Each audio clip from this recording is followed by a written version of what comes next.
Tayo po tayong lahat and let's open our Bible in the book of Ephesians chapter 6 verses 10 to 12. Ephesians chapter 6 verses 10 to 12. Ito po ay very familiar when it comes to spiritual warfare, pero sa oras na to, since ang ating theme for this month is all about fellowship, let me use this verse at tulungan tayo ng Panginoon na ito po'y ma-apply natin. Ephesians chapter 6 verses 10 to 12. Let me read the verses.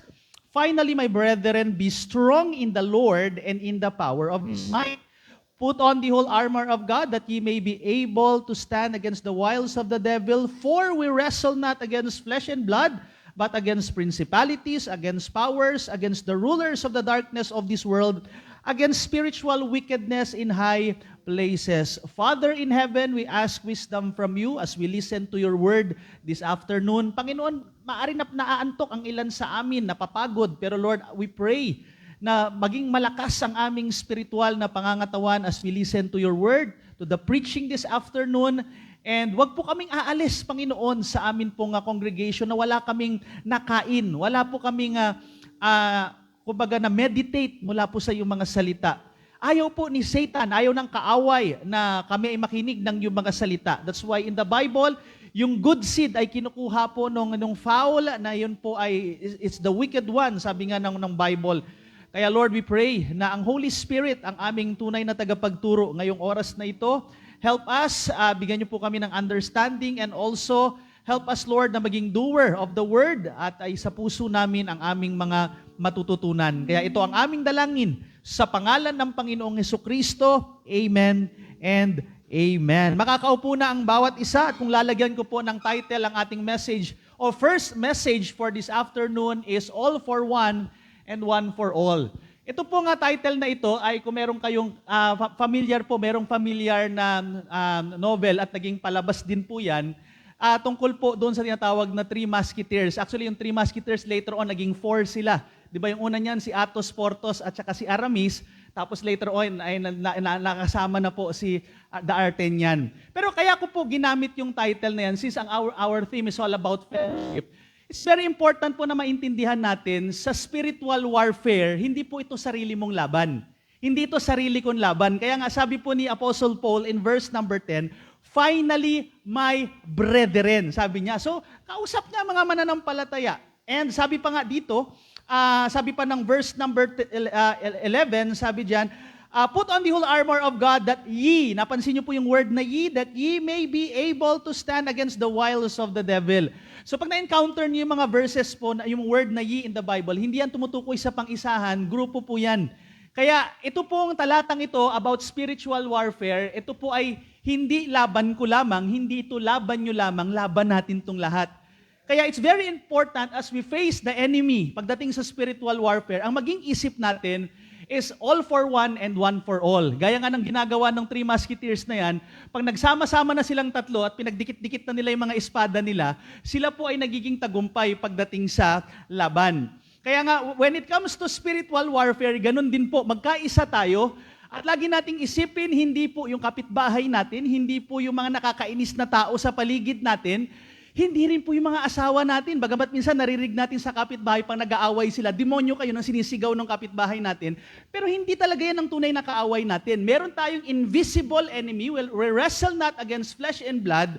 Kaya nga po, hindi dapat tayo mag-away-away, hindi tayo ang magkakaaway, tayo po yung magkakakampi at gapiin natin at huwag nating hayaan na magtagumpay ang kaaway na si Satanas pagdating po sa ating labanan. Kaya nga all for one and one for all, number 1 po, lagi nating tatandaan sa digmaang ito na tayo nagkakaisa, we have the same authority. Di ba pag sinabi nating authority, it speaks about power.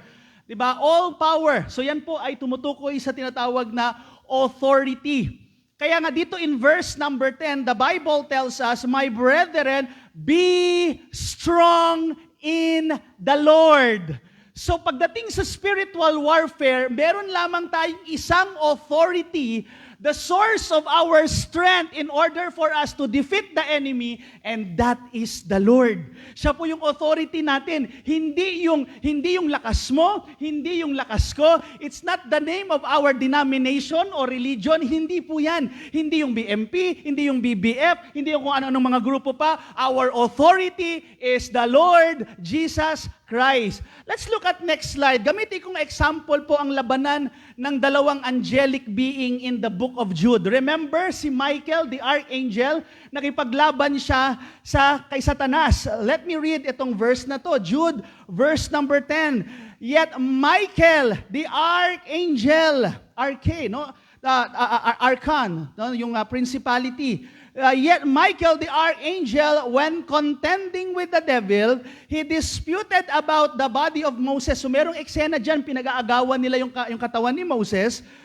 Durst not bring against him a railing accusation. Pero tingnan niyo po yung nakalagay doon sa last part ng verse. Sabi dyan, but said, the Lord rebuke thee. So anong authority ang ginamit ni Michael as he defeats Satan doon sa digmaan? Tandaan niyo po, malakas na anghel ito. Si Satan, masasabi natin na talagang mataas na uri ng angelic being ito na even si Michael, hindi niya kakayanin itong kaaway niya sa sarili niyang lakas. Pero sa time na yan, ano yung authority na ginamit ni Michael to defeat si Satan sa kanilang labanan? Sabi niya, the Lord rebuke thee. He used the name of the Lord para talunin, gapiin si Satan. Kaya nga mga kaibigan at mga kapatid, when it comes to spiritual warfare, mahalaga na tayo po ay dependent sa ating Panginoon. Magkaisa tayong lahat, sama-sama tayo, dahil isa lang naman ang ating authority when it comes to our spiritual warfare, and that is the Lord Jesus Christ.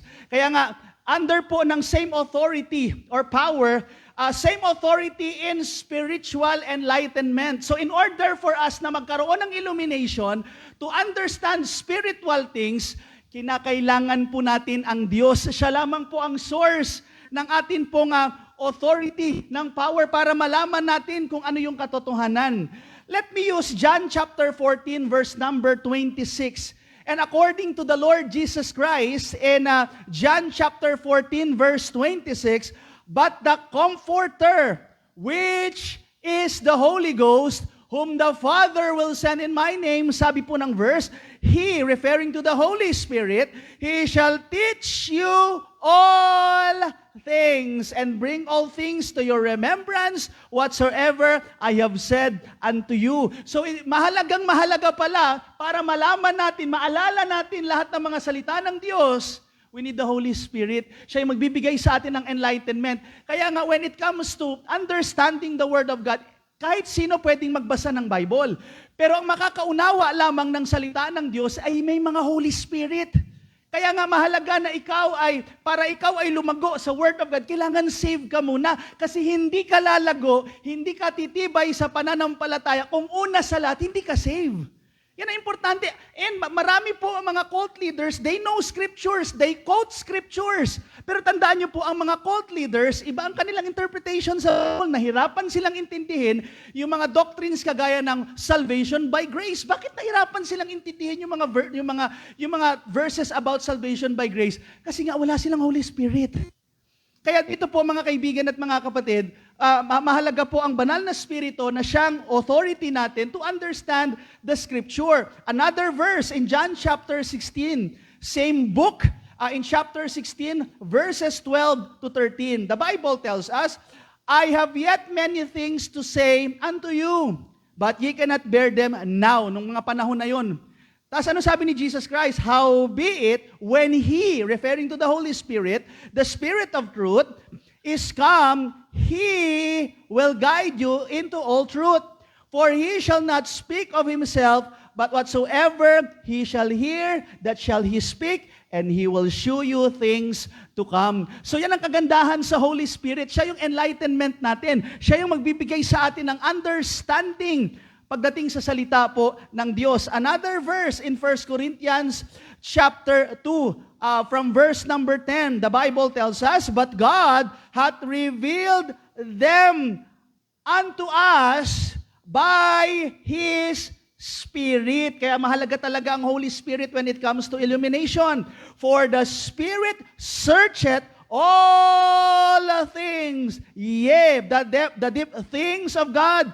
For what man knoweth the things of a man, save the spirit of man which is in him. Even so, the things of God knoweth no man, but the Spirit of God. Now, we have received not the spirit of the world, but the Spirit which is of God, that we might know the things that are freely given to us of God, which things, sabi diyan, also we speak, not in the words of man, which man's wisdom teacheth, but which the Holy Ghost teacheth, comparing spiritual things with spiritual. So dito mga kaibigan at mga kapatid, we need the Holy Spirit para maunawaan natin yung mga things from God. Dahil pag wala po ang Holy Spirit, kumbaga wala siya sa atin, hindi natin sinampalatayanan si Christ kasi connected po yung dalawang yan. The moment we trusted the Lord Jesus Christ as our Savior, then the Holy Spirit mananahan po sa atin. Siselyuhan tayo ng Holy Spirit and He will teach us all things. Kaya mahalaga po na sa ating digmaang spiritual na to, kailangan malaman natin, lahat tayo ng mga mananampalataya, isa lang po ang dapat nating pagkatiwalaan, maging dependent tayo sa authority ng Holy Spirit. Not only that, number 2, in spiritual elevation. So elevation, it means growth. Sa paglago po natin bilang mga mananampalataya, ang authority pa rin natin, even in our spiritual growth, ay walang iba kung hindi ang atin pong Diyos. Kaya nga di ba sabi doon sa talata natin, in Ephesians chapter 6 verse number 10, sabi niya, be strong, be strong. So in order for us na maging matibay, maging malakas, siyempre kinakailangan tayong mag-grow, kailangan tayong tumibay sa ating pananampalataya. Kaya nga, 2 Peter chapter 3 verse 18 tells us, but grow in grace and in the knowledge of our Lord and Savior, Jesus Christ. So it is God's will for us bilang mananampalataya. Okay, save ka na. You trusted the Lord Jesus Christ as your Savior, then amen. Heaven is your home. Pero wag niyong kalilimutan, it is God's will for you and me na tayo po ay mag-grow, tumibay, wag tayong titikil sa paglilingkod sa atin pong Panginoon. Mahalaga yan, hindi lang ako ang mag-grow, hindi lang kayo ang mag-grow, lahat tayo bilang mga isang sundalo na nakikipaglaban kay Satan, lahat dapat tayo nag-grow. Hindi pa pwedeng isa, hindi pwedeng dalawa lang. Sama-sama tayo, all for one, one for all. Kailangan nating mag-grow, bawat isa. Another verse in Colossians chapter 3 verse 16. Sabi ng Bible, let the word of Christ dwell in you richly in all wisdom. Alam nyo, sino ang gustong yumaman dito? Siguro naman, nahiya lang kayo magtaas. Pero syempre lahat naman. Pero kung meron mang yaman na dapat tayo ay magkaroon, yumaman tayo sa salita ni Kristo. Yan dapat, kailangan marami tayong padagdagan. Huwag kang papayag na ang verse na meron ka, Jesus wept, nakakaiyak yun. Dagdagan mo naman, isama mo naman si Genesis 1:1. Diba? Dagdagan mo ng konti, isama mo na rin si John 1:1. O dagdag mo na si Romans, huwag kang papayag na hindi ka nag-grow. Diyan ka lang, yan lang ang alam mo sa salita ng Diyos. Yes, maganda po yung John 3:16 kung alam mo, pero huwag kang papayag hanggang John 3:16 ka lang. Ang dami po mga verses sa Bible when it comes to sharing the Word of God. Kung simula pa lang, yan lang ang alam mo, it's okay, pero huwag kang papayag. Kung ilang taong ka nang mananampalataya, yan pa lang ang alam mo. Huwag. Kailangan yumaman tayo pagdating sa salita ng Diyos. Then, another verse pa, in 2 Timothy chapter 2, verses 1 to 5. Dito po makikita natin ang kahalagahan ng paglago ng isang mananampalataya. Anong sabi po ni Apostle Paul kay Timothy? 2 Timothy chapter 2, verses 1 to 5. Thou, therefore, my son. Anong sabi niya kay Timothy? Be strong in the grace that is in Christ Jesus. So magpakalakas ka. Tandaan niyo po sa paglakas natin, di ba, we are saved by grace, pero pagdating sa spiritual growth natin, still, we need the grace of God. Kaya sabi diyan, be strong in the grace that is in Christ Jesus. Ano pang sabi ng susunod na talata? And the things that thou hast heard of me among many witnesses, the same commit thou to faithful men who shall be able to teach others also. So the Bible tells us na mahalaga po yung tinatawag na discipleship.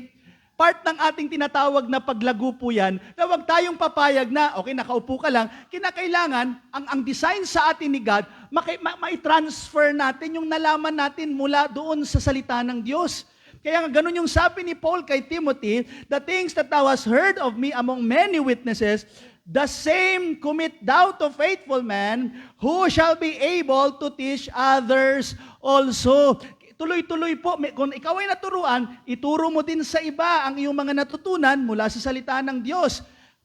Paano ito kinumpara? Verse number 3, thou therefore endure hardness as a good soldier of Christ. No man that warreth entangleth himself with the affairs of this life, that he may please him who hath chosen him to be a soldier. So dito po, hinalintulad sa isang soldier.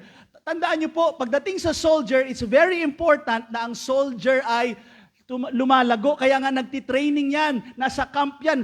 Ilang buwan po yan, kaya nga pag-pray natin si Brother Alvin Orsal. No, doon sa mga nakakakilala kay Brother Alvin, nagtitraining po ngayon si Brother Alvin Orsal. Kasi nga po, wala na si Cardo Dalisay. Kailangan mapalitan, kailangan ng bagong pulis na talagang itatayo ang bandila ng Pilipinas. At yan po ang gagawin ni Brother Alvin. So si Brother Alvin, tandaan niyo po, hindi yan pa pwedeng gusto kagad niya magpulis. Nagdaan siya sa training, kaya nga pag-pray natin, mapagtagumpayan niya po yung training po na yan. So ganun din po tayo, kailangan natin ng training in order for us to grow, tumibay, maging strong. At hindi lang yan, pagdating pa sa verse number 5, and if a man also strive for masteries, yet is he not crowned except strive lawfully. So it's all about athlete. Pagdating sa mga atleta, ganun din po. Sa mga atleta, para sila ay malagyan ng corona, para sila ay maging champion sa kanilang larangan, they need to develop. Kinakailangan nilang sila'y maturuan. Kailangan mag-elevate sila. Kailangan mag-level up sila para sila po ay maging maayos na manlalaro. Ganon din po tayo bilang mga mananampalataya para maging matagumpay tayo as we face the enemy. Magpalakas tayo spiritually. Sama-sama tayo magpalakas. Tandaan niyo po, lahat tayo ay mga sundalo ng Diyos. Lahat po tayo ay mga atleta. Lahat tayo ay merong takbuhin na ginagampanan. Kung tayo ay lalampalampa pagdating sa ating pananampalataya, kung hindi tayo nagpapalakas sa salita ng Diyos, asahan niyo atakihin tayo ng kaaway. Lahat po tayo inaatake, pero pag mahina-hina ka spiritually, yan po, yung madadaya ka ng kaaway. Remember, yung mga usa doon sa wild, sila po ay naatake ng leon kung iisa-isa lang sila. Kung sila po ay hihina-hina, madali silang mahabol, madali po silang mahuli ng kaaway. Panghuli po sa ngayon, dahil itutuloy natin itong message, limited lang yung aking time. Pangatlo po is spiritual empowerment, mga kaibigan at mga kapatid. So kinakailangan po natin ng kalakasan, empowerment. Kaya nga ang authority natin para tayo magkaroon ng power, para maging malakas tayo sa digmaang ito, kinakailangan pa rin natin ang Diyos. Mga kapatid, tandaan niyo po, sabi nga ng verse, in the power of His might. Kailangan natin, minsan po, may mga times nalolobat din tayo. Minsan nanghihina rin tayo. Kinakailangan natin ng power, hindi sa sarili nating lakas, hindi sa sarili nating galing. We need power from God. Para tayo ay ma-charge at muling maging kagamit-gamit ng Panginoon. Tignan niyo po yung mga verses, like for example, in Psalm 73, verse 26. Anong sabi po ng salita ng Diyos? My flesh and my heart faileth. Kaya wag niyong susundin yung payo na sundin niyo ang puso niyo. Naku, delikado po yan. Dahil yan po, nagfi-failed po yan minsan. May failure, makasalanan po tayo. But God is the strength of my heart and my portion forever. Siya ang ating kalakasan. Kaya nga dito sa church natin, lahat tayo may mga kahinaan, lahat tayo. Kaya nga sabi ko, di ba, buti na lang hindi tayo nakatira sa isang bahay.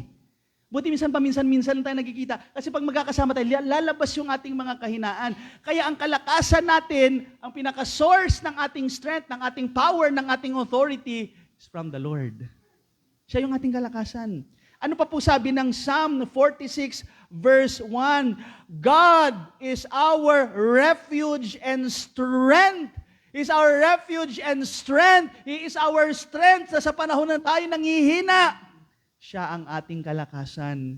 At ito pang maganda, a very present help in time of trouble. Remember, God is omnipresent. He is always there for you. He will never leave you nor forsake you. Yan ang pangako po ng Diyos ng banal na kasulatan. Kaya siya yung ating source ng strength. Yes, ang mga tao minsan gagamitin ito para panghinaan ka, ma-discourage ka, madismaya ka. Pero God is your strength. Kaya alam niyo sa ministry, mga kapatid, sa ministry kung gusto niyo ring manghina, mag-ministry din kayo.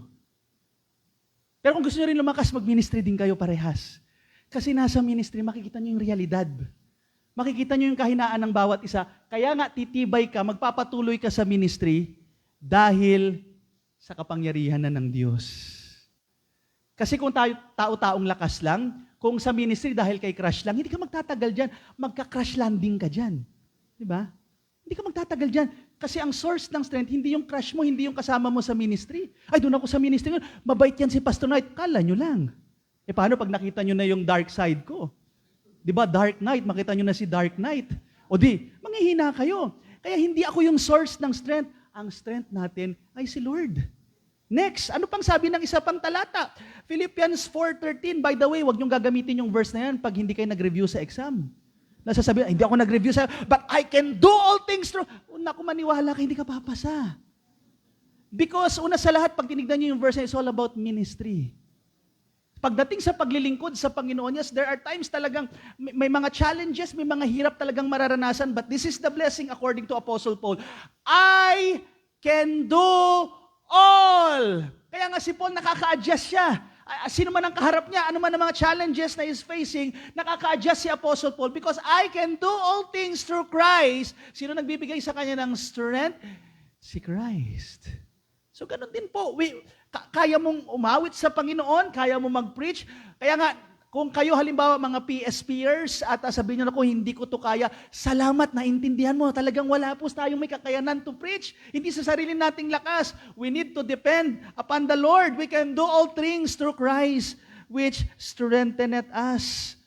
Kaya nga, ganyang kahalaga na tayo ay dependent sa atin pong Panginoon. Next po in 2 Corinthians chapter 12 verse 9. Remember, nung sinulat ito ni Apostle Paul, meron siyang thorn in the flesh, meron siyang maaring may problema ang kanyang mata, maaring may mga sugat-sugat siya sa dami ng mga tortures na kanyang naranasan, bagamat iba-iba yung view ng mga commentators regarding sa sinasabi niya, pero still ang point lang dito, merong hirap na pinagdadaanan si Paul nung time na sinulat niya yan, but according to him, sinulat niya, inspired by the Spirit, and he said unto me, sabi ni Christ sa kanya, my grace is sufficient for thee, for my strength is made perfect in weakness. Salamat, may mga weaknesses tayo. Sino rito ang magsasabing, wala kang kahinaan? Alam mo, pag may nagtaas ng kamay, kahinaan mo na kagad yun. Kasi feeling mo malakas ka. Walang ganon. Lahat tayo may kahinaan. Sangkatutak yung mga weaknesses natin. Pero salamat, despite ng ating mga weaknesses, still we can serve the Lord because the grace of God is sufficient for us. May karamdaman ka, hirap ka na sa katawan. Yun ang maganda, ma-realize mo na mahina ka. Doon mo ma-realize na, Lord, salamat sa pamamagitan mo, I can serve you pa rin sa tulong, sa awat biyaya mo. Kasi mahirap kung napaka-talented mong tao, lahat napakatalino mo. Baka hindi mo na makita na kinakailangan mo si Christ. Kaya kung nakikita mo ang sarili mo na may mga kahinaan ka at marami kang nakikitang kahinaan, praise God. Napakagandang opportunity to serve kasi hindi na yung lakas mo ang gagamitin mo, you will use yung strength na mula kay God as we serve Him. Mga kapatid, sama-sama lahat tayo mahihina. Dito sa church, hindi po tayo nandito para pakitang lahat malalakas tayo, magagaling. Kaya tayo nagsasama-sama rito para ipakita lahat tayo ay dependent sa ating Diyos. Kaya nga, we need each other. Kasi ang bawat isa sa atin, kaya nga sa Bible, isa sa mga synonymous na word na ginagamit sa fellowship is the word one another. We need each other. We need one another para tayo maging matagumpay pagdating sa spiritual warfare na ito.